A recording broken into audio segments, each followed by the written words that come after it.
finals and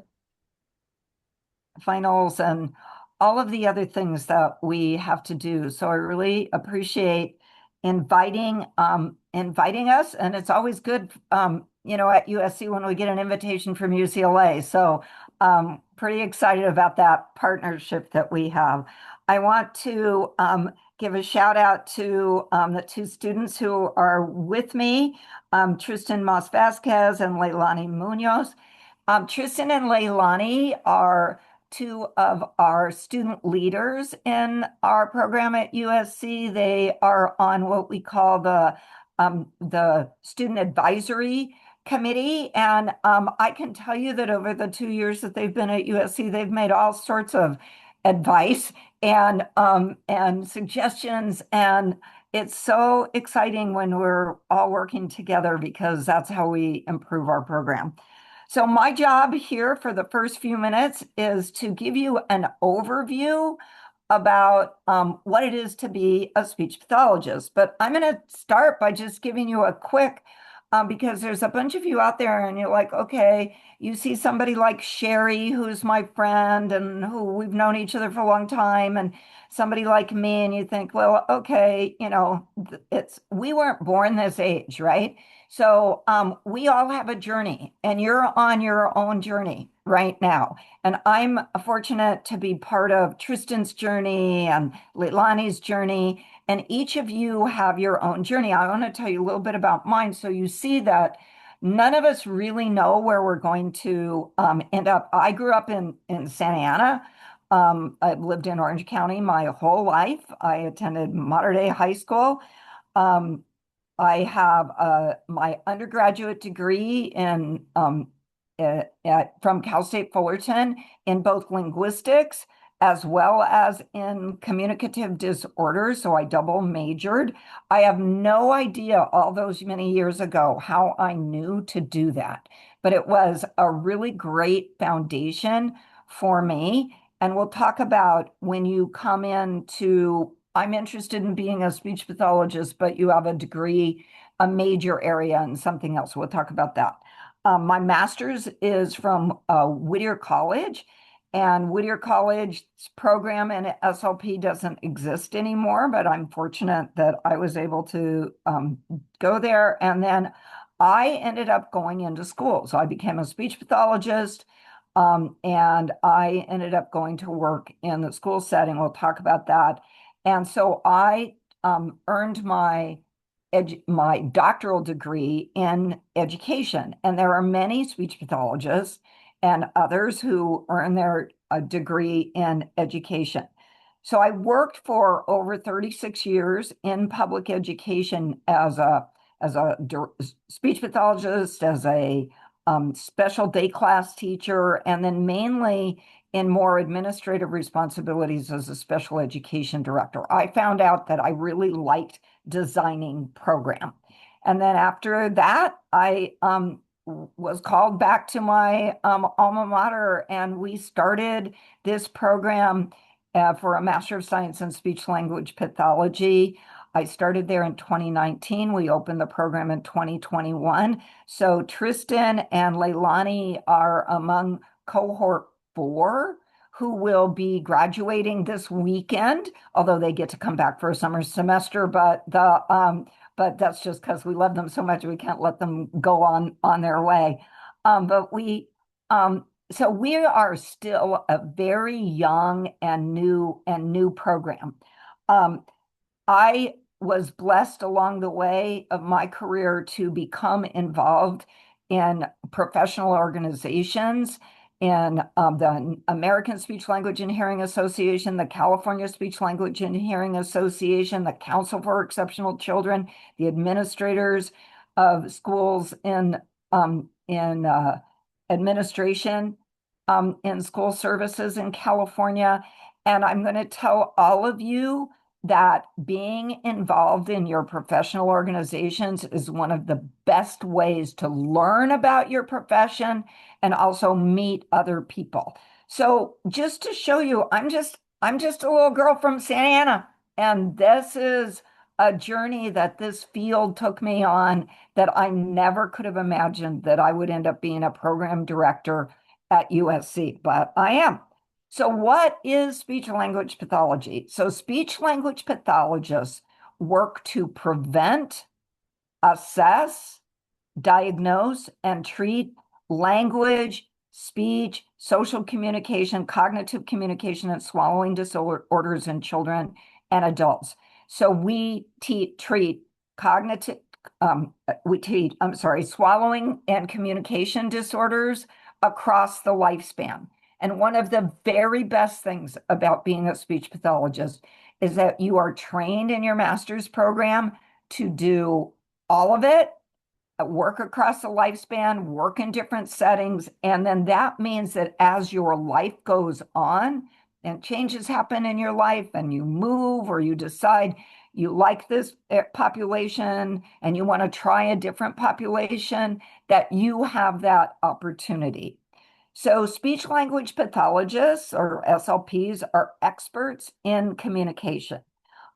We work with people from all ages, from babies to adults, and we treat many different types of communication and swallowing disorders. We work in schools, we work in hospitals, we work in clinics, and we work in private practices. And I can tell you that I have done all of that, every single setting. My guess is my friend Sherry from CSUN has done all of that.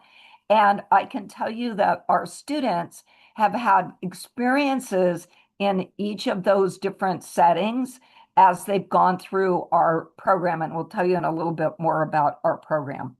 So we work most notably on interdisciplinary teams, on interprofessional practice is very, very stressed, very much stressed across whether you're working in schools or you're working in hospitals or whatever setting you work with.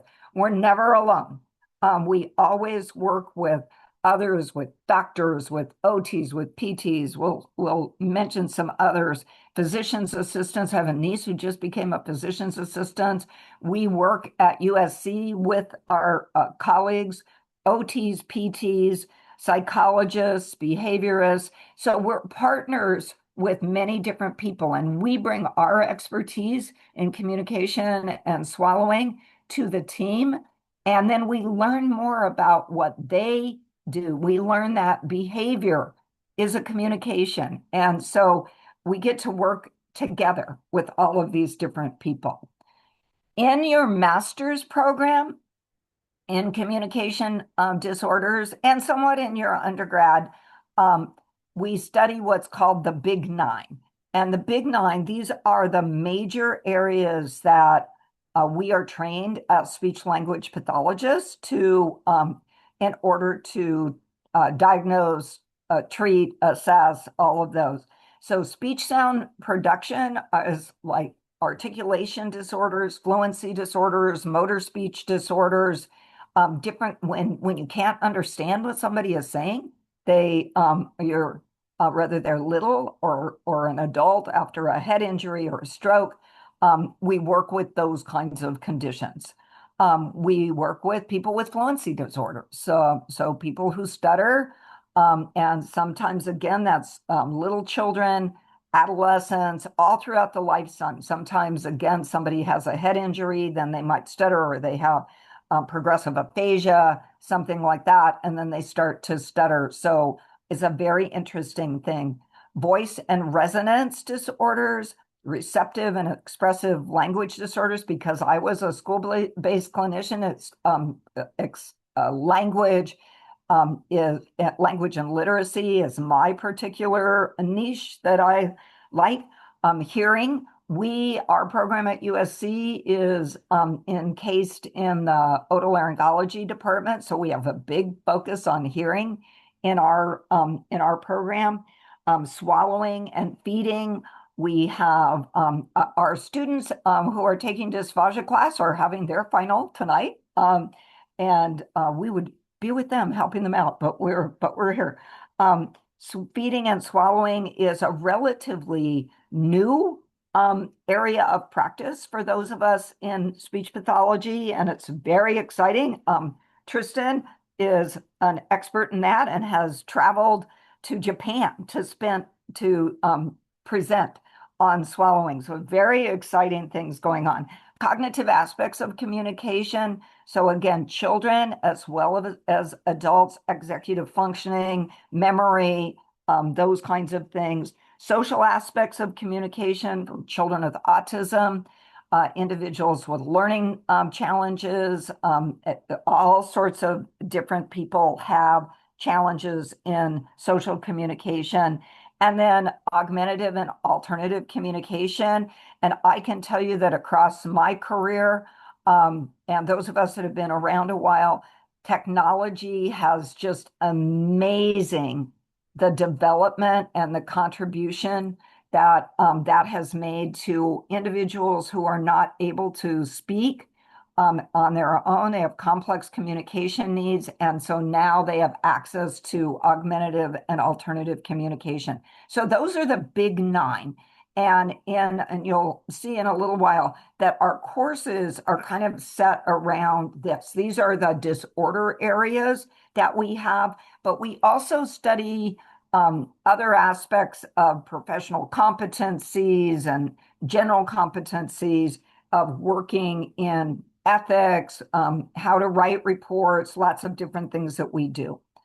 So if you end up working in a medical setting or a school setting, there are some things that are the same. Both of them require a master's in speech or in audiology. It's an AUD program. Those are our buddies in audiology.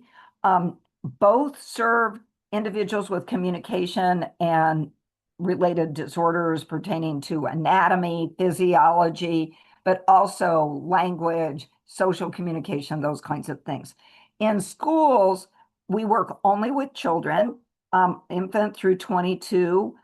We adhere to different laws, both HIPAA and FERPA. FERPA is the Family Education Records Act. They don't In medical settings, they're not as concerned with that. They do obviously work in HIPAA. Schools operate under the Individuals with Disabilities Education Act and requires a school credential. In medical settings, that could be a hospital, it could be healthcare, it could be skilled nursing, it could be private practice. And those are governed by the laws of Medicare, Medicaid, and other insurances and the rules that go with that. So in healthcare settings, you can work through, again, infants up through geriatrics. That's literally a birth to death, right, across the lifespan. Both settings or in medical, you require a state license as well as a certificate of clinical competence. We like you to have those in schools as well, but there are some differences. So in the two, basically we break up the healthcare as well as schools. So in schools, speech language pathologists serve, again, 0 to 22, and we serve these kinds of disorders that I mentioned already: speech sound, fluency, language and literacy, social communication, complex communication needs. So it's very, very exciting. And you definitely can specialize. You can end up working on different teams, assessment teams, AAC, the teams for autism, language and literacy, reading, and then many people do what I did, which was to go into administration. So we remember that for children in particular, communication disorders can affect the way a child talks, hears, processes, and understands information, and also influences their behavior and emotional needs. And if we don't do anything about that, then that can cause difficulties in the classroom, as well as on the playground, as well as eventually getting a job and going those kinds of things. So working with children is, first of all, very joyful. but it's also really our work in schools is critically important to the trajectory that children have as they are moving along.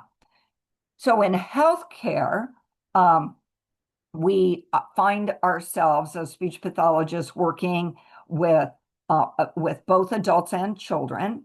And the children, I'll mention that first. Obviously, children are also in schools, but sometimes they require very specialized treatments due to medical conditions like cleft palate, hearing loss, pediatric feeding, and so they receive services with in a healthcare setting, in a hospital setting or a clinic, in addition to the services that they receive in schools. And the two speech pathologists might work together. Not uncommon for that. As far as adults, we're working with strokes. We're working with individuals who have language loss that we call aphasia, that's lost after a stroke, language loss after a stroke or some other brain trauma, um, traumatic brain injury, voice disorders, again, swallowing disorders or dysphagia, motor speech disorders, head and neck cancer, laryngectomy. So many, many, many things. And I think hopefully you can see this of all of the many disorders that we've talked about so far, that it's a lot as we go across that all of the different aspects that a speech pathologist is trained in. And we work interprofessionally, as I mentioned. We work with our buddies in audiologies. They are our partners. We say that we are two disciplines with one profession, but we also work with all the other people on the speech pathologists and audiologists work with. Doctors, otolaryngologists, social workers, geneticists, nurses, psychologists, the families. We work a lot with families and also maybe other kinds of surgeries, plastic surgeon, and such. I feel like I'm going really fast, but I'm also conscious of time, and I want to give my students a minute to say a couple of things. In terms of certification, we require national certification and state certification. So we have school credentials. If we work in schools, we get a state license from the Speech Pathology and Audiology Hearing Aid Dispensing Board. Nationally, we earn a certificate of clinical competence, and that actually will take you all over the world. I always tell my students, I always say, talk about my friend who I started my career with, and she went for 15 years and worked in England, and she was able to do that with her certificate of clinical competence. And then she came back and she's back working in schools again. There's also board specialization. I have board specialization in child language. There's also board specialization in fluency and in swallowing and in interoperative monitoring. That's for audiologists, but there's specializations as well for that. So certification and licensure is always part of whatever professional your profession that you're in. So you have that. Um, Folks in schools, the American Speech Language and Hearing Association is our national association, and they do studies on salaries and such. You can see what this shows, that map shows that the dark blue means that we get paid more in California than they do in other places. And actually those light blue states, that's going to be trouble. But people live where they live, and we also have a higher cost of living.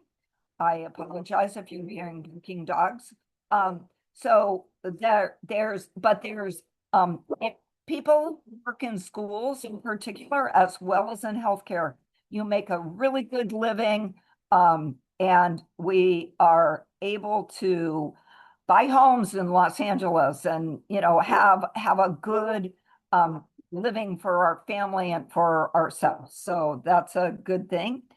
So why do you want to become a speech pathologist? Well, the U.S. News and World Report says that we are among the top 100 jobs And depending on what year it is, it might even say, higher on that list. The ability to work in different settings and make changes is fantastic. We provide services to all these different individuals, and we work with others, as been mentioned. There's great job satisfaction, great job stability, and great growth opportunities. As I said, I never thought when I was starting out as a speech pathologist in schools that I would end up teaching at a university, more or less being on faculty. Our salaries are they vary based on practice settings in schools. And the growth in this field is fantastic. So this says to 2020 to 2030. 2030 seems like right around the corner these days, but you will see that because of healthcare, really knowing how to take care of people, we will see that the jobs of speech pathologists and audiologists, but as speech pathologists will continue to be able to grow, and you'll have a great career. Um, so I'm going to say, Leilani and Tristan, I'm going to ask you to do, I have a couple of slides here on training to become a speech pathologist. I'm going to let you take over with that, okay? Sounds good. I can start with this slide and then Leilani just jump in. Or actually, Leilani, do you want to start since you got an undergrad degree and I got the post back? So then you start with the undergrad and I'll talk about the post back. Sure. So there are a couple different routes that you can take to become a speech language pathologist. I took the first route, which I think has become more and more common over the years. I got my undergraduate degree from Cal State Fullerton. So I have a bachelor's of science in communication sciences and disorders. And following my pre-training, if you will, at Cal State Fullerton, I applied to and was accepted into USC's MSSLP program. And here I am about to graduate in a week. And Tristan, if you want to talk about the post-bac program. Yeah, so not all universities have a communication sciences disorders undergrad major. And actually, in California, none of the UCs currently have one. And so I attended UC Berkeley, so it wasn't even an option for me. But I did major in cognitive science with a specific focus in linguistics. And so after spending a few years in the workforce in research, I was looking into some options in terms of my future career and found a post-bac program through Chapman University. It was a 10-month program, accelerated program that accommodated individuals who still worked. So it was 6 hours on Friday nights and 6 hours on Saturday mornings, which sounds terrible. It wasn't as terrible as it sounds, but it was very difficult. There are other options like 2-year post-bacs, which are more spread out, that aren't as intense.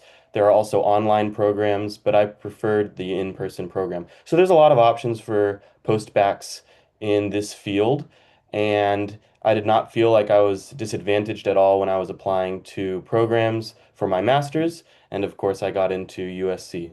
So post-bac is another great option.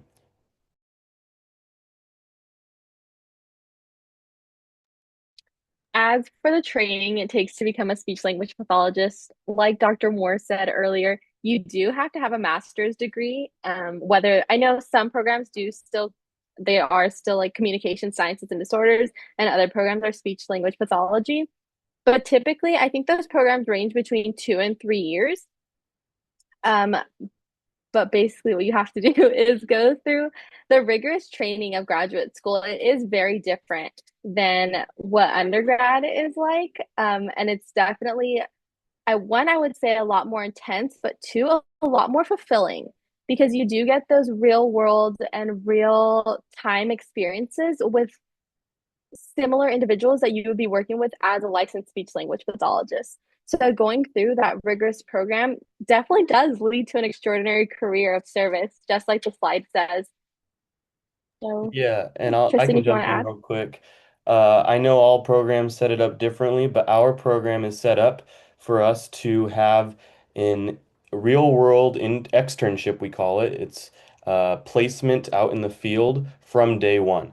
So what that means is every single semester of our program, we're simultaneously taking classes and learning through our professors and our textbooks, as well as hands-on experience with patient populations. And we all start in the school setting, and then we branch out from there basically throughout the entire lifespan. And so to have that connection between our coursework and the externship is really valuable, but it is also very rigorous at the same exact time.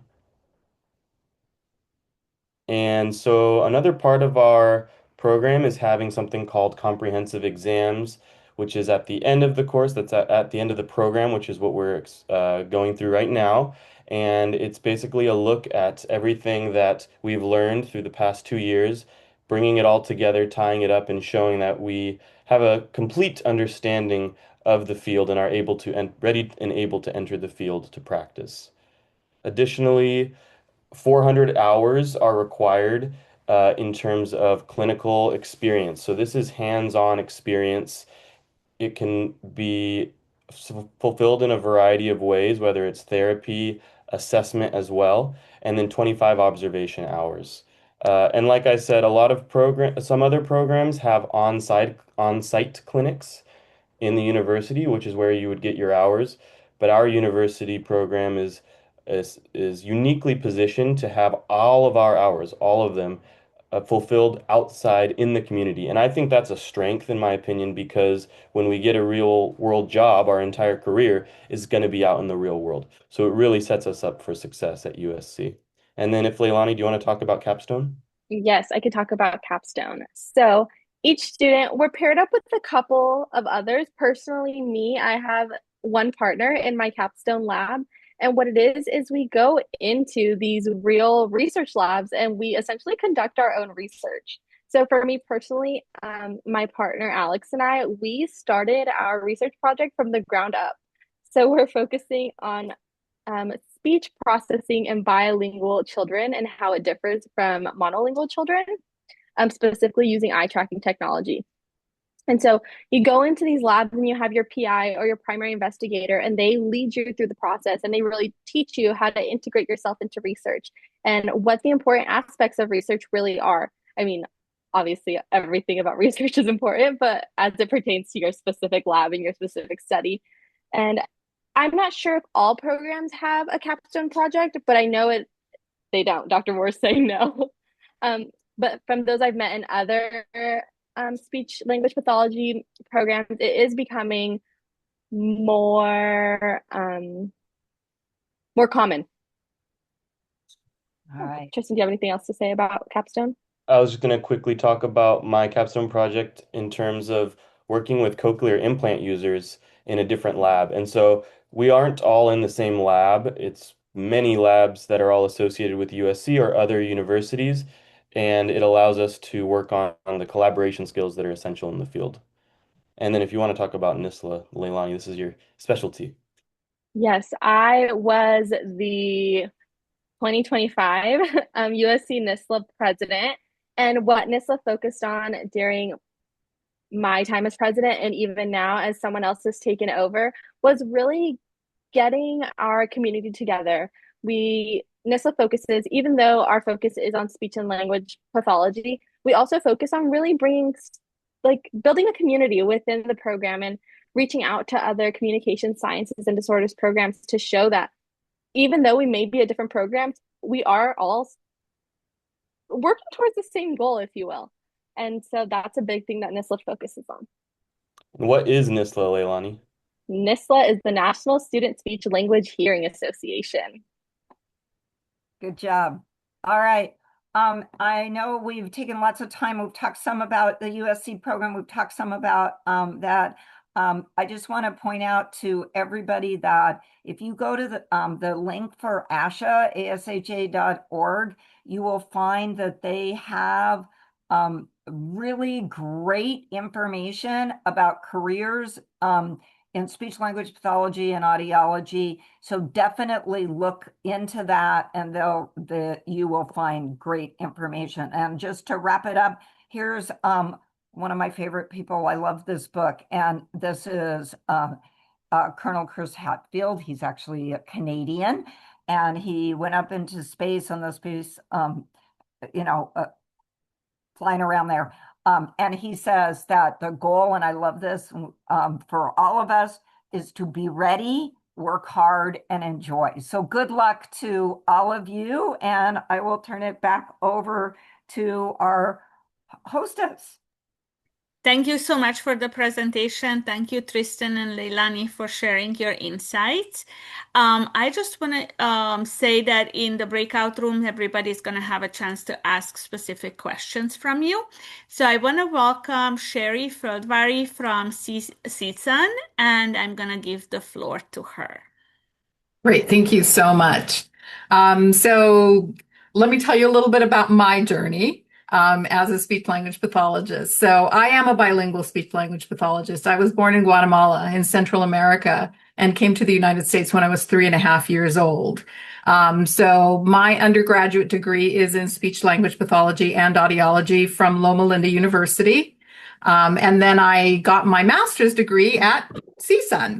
So Cal State Northridge is where my master's degree is from. And behind me is Monterey Hall, which houses our department on the CSUN campus. And then I also went back and got an MBA from La Sierra University because my career has been spent on the medical side. So I'm a medical speech language pathologist. My areas of interest, expertise would be adult neuro. So as Barbara mentioned, strokes, aphasia, traumatic brain injury, swallowing. I've also done work on the medical legal side. So with attorneys, if they are working on a lawsuit where they need the expertise of a speech language pathologist, then I do that kind of work as well. And then the last 10 years, before coming to the university, I was actually director of rehab for a hospital in East Los Angeles, White Memorial Medical Center, hence going back to get my MBA. And so I was, as Barbara, I've been involved in CASHA. And also I was the vice chair for the California Rehab Association for a few years. And now I've been at CSUN since 2008. So I've had a long and varied career so far. It's actually, I just got a notice from ASHA last year that I was eligible for lifetime membership because I've now been in the field for 40 years. So it's been a while, but I've had a very, a pathway that I probably didn't expect when I finished my master's degree. I actually interviewed with LA Unified School District and I interviewed with Glendale Adventist Medical Center. And Glendale Adventist Medical Center called me and offered me the job the day before LAUSD. And so I took that job. Otherwise, I probably would have ended up in the schools. But I ended up on the medical side. And so currently I am the coordinator for the online master's degree program at Cal State University Northridge. And towards the end, I have one of our students, Sarah Carton-Worth, who is graduating on Saturday. And so I'm going to give her a little time to speak at the end, but a little bit about California State University Northridge. We have the largest program in speech language pathology in the nation. We have two separate programs. We have an on-campus master's degree program, which that's the building behind me. And then we also have an online program in speech language pathology. And Sarah is one of our online students. So my role is I am the coordinator for the online program in speech language pathology. Our on-campus program has been around since 1957 when it was San Fernando Valley State College.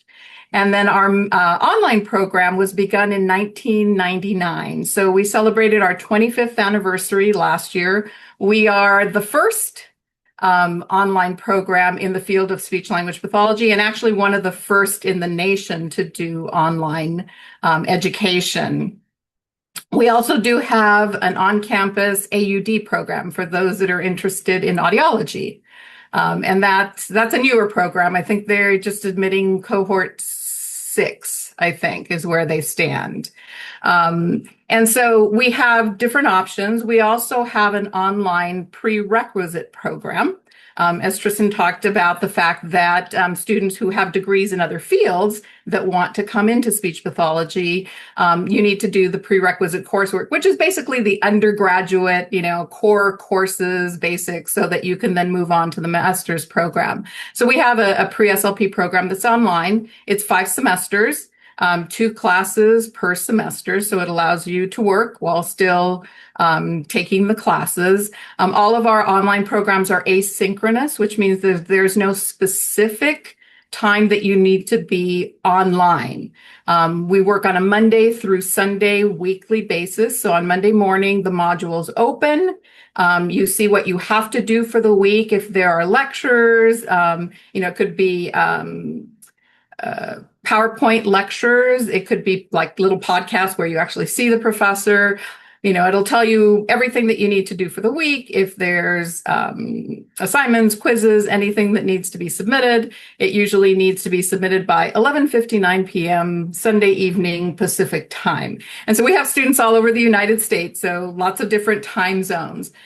Most of the courses do have like a weekly Zoom session in around 5:30 or 6 o'clock in the evening, where the faculty will sometimes, talk a little bit more about the topic for the week, maybe question and answer, sometimes for student presentations.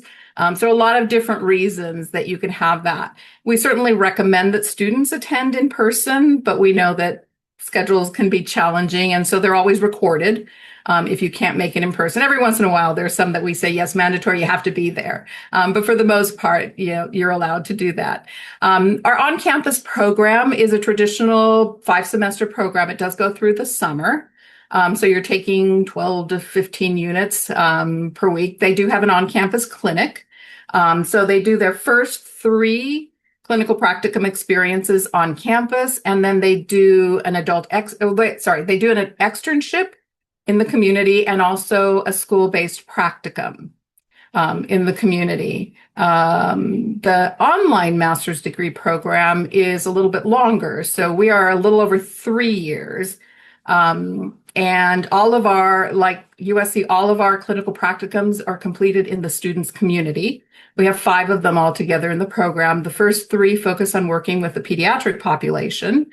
So they can be in a private practice, it could be in the schools. They do have to do 1 in the schools to meet the requirement for the credential. And then the last summer in the program is the adult externship. So that, again, could be in a hospital, skilled nursing, it could be in an outpatient clinic, anywhere where the student is going to be working with the adult population. And so, let's see, we do, although we don't have a capstone project, our students take a comprehensive exam at the end of the program, 2 parts. Sarah's laughed. The first part is a basic multiple choice test, similar to the Praxis exam that you'll take for licensure. And then the other part of it is an oral case study. So they get 2 case studies, 1 adult, 1 pediatric.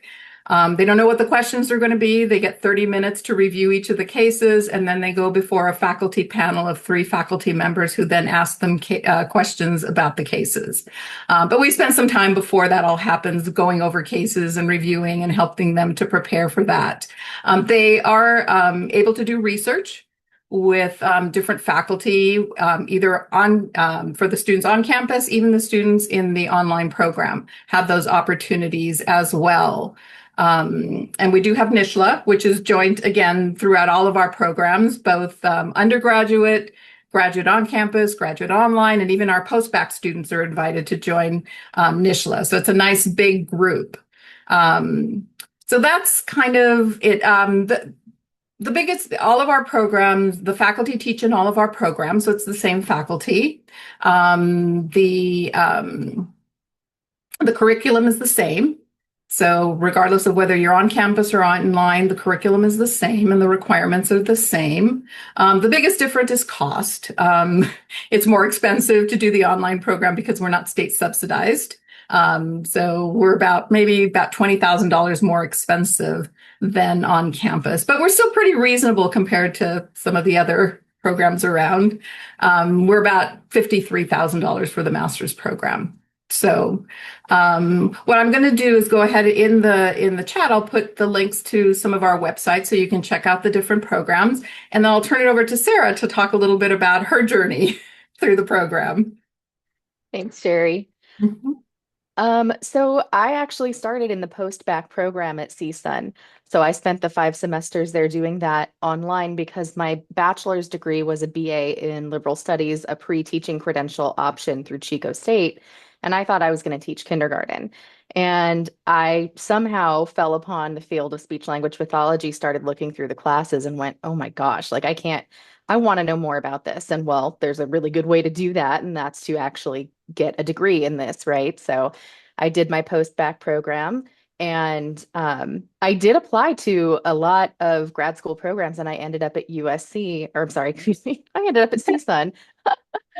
I was going to say similar to the USC folks, you know, it's interesting the different paths that we all take, right? And so I've got classmates from across the country that were only doing these huge private, you know, colleges, and they somehow ended up at CSUN. And I thought, hey, great, CSUN's a lot closer than Chico State to where I live in Los Angeles. So fantastic if I ever need to get to campus, a lot easier of a trip. And CSUN has ended up being just a great program. I'm, you know, like Sherry said, in the online distance program, which does take longer, but it was really important that I had a part-time program because I still have to work and support my family. And I'm also a student with lupus, in addition to a couple of other chronic illnesses. So I had medical appointments like you wouldn't believe. I'd sometimes be doing homework while getting infusions and transfusions and such.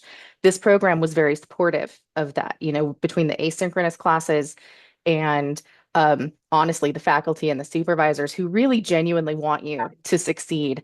And they really provide great guidance. And I've had cohort mates who've needed, you know, special circumstance extensions and stuff like that. They're always willing to talk to you about it and do what they can to support your individual journey. The coursework is still, it's extremely rigorous. It's very thorough. It provides a good foundation. I feel equally competent in schools and in medical. And in fact, during my medical externship, I was offered 2 different jobs. So they said they really, really love CSUN students because we show up ready to go. We're prepared. We've got a strong foundation of knowledge, which is fantastic.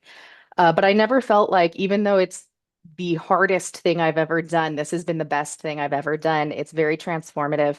To say I'm resilient would be kind of an understatement now, having done this and all my different practicums and externships and the MB Simp, which is where you look at a barium swallow study and identify problems as they go by. Woo, that was incredibly tough. And we had a really great guidance getting through it and lots of opportunities for practice. And yeah, this last semester, I kind of made the mistake of thinking like, oh, it's great. We're done with the practicums. We're good. Um, I took the praxis and passed. I took the oral comps and the written comps and passed that. And there's always still more to go. But they've given us step-by-step instruction as we go further for obtaining various licensures, eventually getting our CCCs, everything that we need to do. We've been given maps and we can always reach out to them still. Honestly, the faculty has really made themselves and the supervisors have made themselves so available to us, and they answer questions so quickly. I wonder if you sleep, Sherry. Um, but no, for anyone considering this program, it is incredibly challenging, but it's so possible to succeed between your commitment and the support of faculty and staff. You're going to do great. It's a wonderful program. Can't recommend it enough. Thanks, Sarah. One of the things I was going to mention, and then I'll stop and turn it over to the next one. But you know, as Sarah says, it is a rigorous program. Any master's program in speech pathology is a rigorous program. And one of the things to be aware of is, even though technically we are not classified as STEM, a lot of our program is STEM. We do anatomy and physiology, we do speech and hearing science. So there's a lot of science involved in the program. So just to throw that out there to, warn you that you're going to get hit in the face with some of this. So thanks so much, guys. Thank you so much, Sherry. And I would like to welcome Mike from University of the Pacific, and please take it over. All right. Thank you, everyone. I, I've I've been listening very closely to the presentations that have come before me here, and I think that everybody here has a pretty good idea of, the SLP field in terms of practice, as well as the student testimonials that we've heard from the students at USC and CSUN. I do not have any students to share with you from our program. They are all in clinicals right now, but I'm sure that they would have similarly glowing experiences and testimonials to share with you if they were here. I work in the graduate admissions office, and so I'm not a practicing SLP myself, so I'm going to keep things at high level just to kind of share some information about our program here at the University of the Pacific. We're definitely a little bit different experience than USC and CSUN in the Los Angeles area, since we are in the northern Central Valley area. But if I can, I'd just like to share some slides with you to give you a little bit more of a visual look at what we do have to offer here. Give me just a quick moment here, and hopefully everybody can see my screens okay. Here we go. Okay. So, just a quick introduction to those of you who may not be familiar with University of the Pacific. We are one of California's first chartered institutions of higher education, founded in 1851. We are a private, independent institution, and we have 3 campuses spread throughout the Northern California area. Our main campus, the building that you see there in the background, that's our main campus in Stockton. And then we also have campuses in San Francisco and Sacramento. Again, because we are a smaller private university, we have a total enrollment of just a little bit under 7,000 students total, and these are spread across those 3 campuses that I mentioned. And a little bit more than half of our students are in a graduate or professional program. Our School of Health Sciences, which our speech language pathology program is a part of, is one of the oldest of its kind in the city of in Northern California. We've been around since 1936. The program has, anyway. But just a little bit more of an introduction to the location of our program that is based at our Stockton campus. The city of Stockton is a very highly diverse city of about 330,000 people. It's surrounded by waterways. We're at the eastern edge of the California Delta, so we have a lot of natural land around us outside of the city and even seeping into the city. And then we, for fun things to do, we have a lot of professional sports teams at the minor league level, and we have some really great museums, a lot of cultural events, and a lot of other great things for our students to do. In terms of where it's located and what's close by, I think our location is really good for those who are maybe new to Northern California and are looking to explore and spend time in some of the places that are well known, such as Sacramento, which is about 45 minutes up the road from us. San Francisco is about 2 hours or so. And then Lake Tahoe and Yosemite National Park are about 2.5, 3 hours away as well. So really great ideal location in terms of getting to know Northern California. Some fast facts about our SLP program. It is also ASHA accredited. We have a small cohorts-based program design. We have actually 2 separate master's degree programs. One is a 15-month accelerated program for those who are coming from a communication speech disorders or SLP bachelor's degree background. And then we have a more traditional 24-month program for those who are coming from a non-SLP or CSD background. I'll share a little bit more details about that in a second.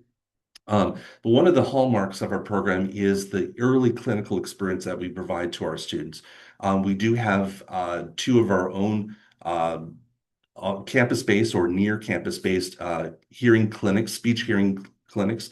The one that we have on campus that our students get their first taste of clinical experience in working with clients is going to be the Speech Hearing Learning Center that is located on our campus.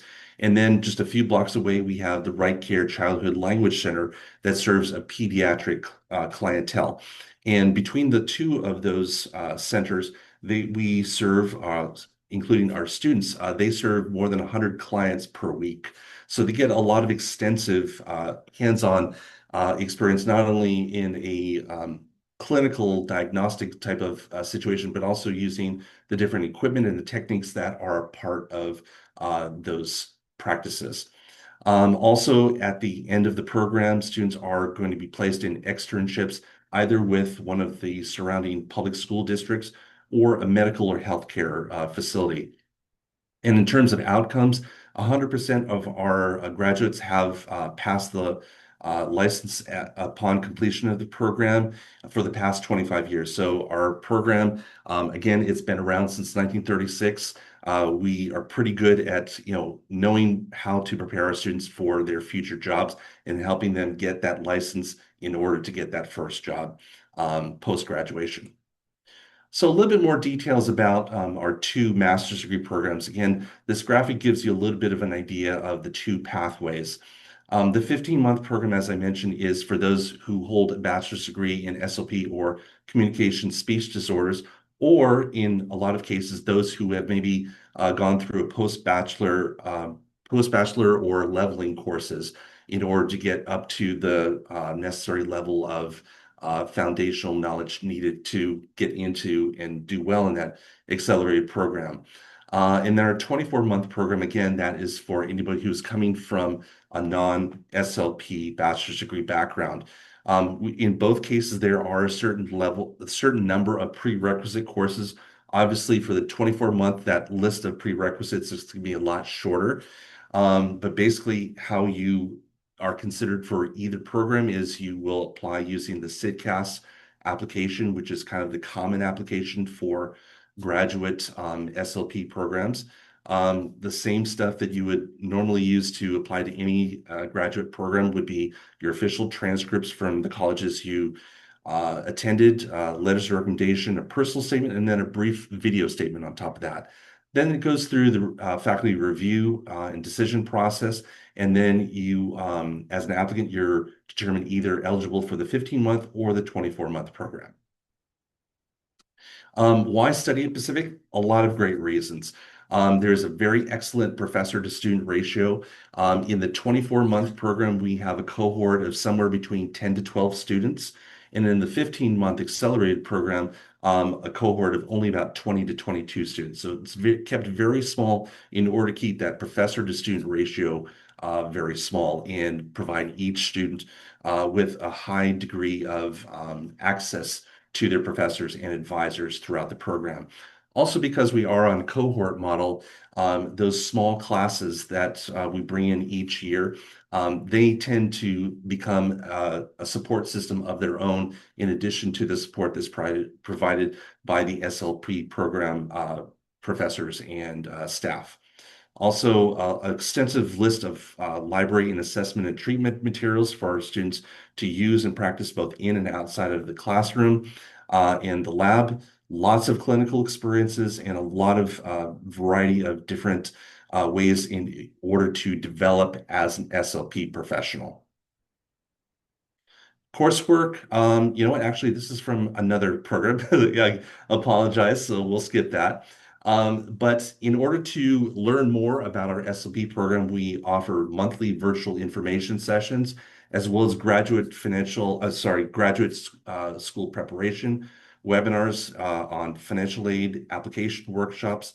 And then also we have a video or virtual tour of our SLP program that gives you a really good view of the places, the people that make up the program and give you a good sense of what it may be like to be a part of it as a student. And then to learn more about our different virtual information sessions, we have a link here for grad events.